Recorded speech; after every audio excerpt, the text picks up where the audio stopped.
Today marks 2 years since President Obama signed what is considered his key legislative achievement, the health care reform law. And next week, the Supreme Court is set to hear arguments challenging the constitutionality of that legislation. Political correspondent Jan Crawford has more on the looming showdown. Jan, good morning. We should also point out that you're not just a political correspondent, Jan. You covered the Supreme Court for a number of years, which is, of course, why we turn to you in these instances. Well, thanks, Erica. And of course, all eyes are going to be on that Supreme Court next week in what is going to be 3 days of historic arguments. These are very difficult issues. It's a very complex law, and it has divided judges in the lower courts, just as this law has divided America. We are done.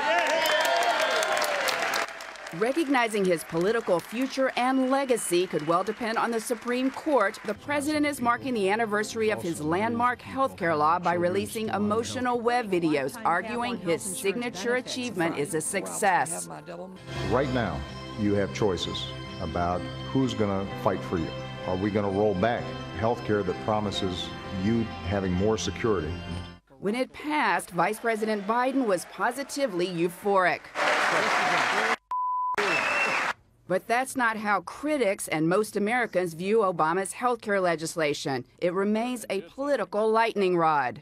It's time to repeal Obamacare. And a rallying cry for the Republican presidential candidates. Every person up here understands Obamacare is a disaster. If I'm president, I'll repeal Obamacare and return rights to our people. It's a threat to the very essence of who America is.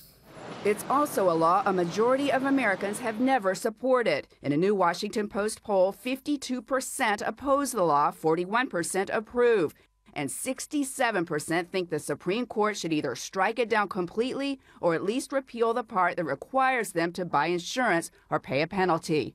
That's the big issue before the justices. 26 states and a small business group are arguing the law is unconstitutional, that the federal government can't force you to buy insurance any more than it can force you to buy broccoli. That argument has struck a chord with conservatives, and opposition to the law is one of the issues Republicans hope will help them win the White House and control of Congress. Politicians get it right this time. Repeal Obamacare now.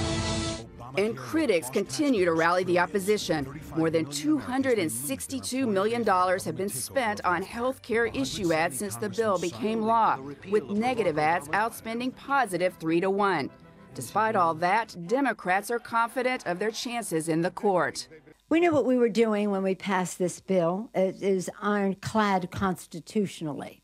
Now, Pelosi may think that law is ironclad, but I've got to tell you guys, there are others, including some judges in those lower courts who disagree. They've ruled it unconstitutional. Now, they can argue about all this till the cows come home, but it is the Supreme Court that will have the final say and decide this issue once and for all.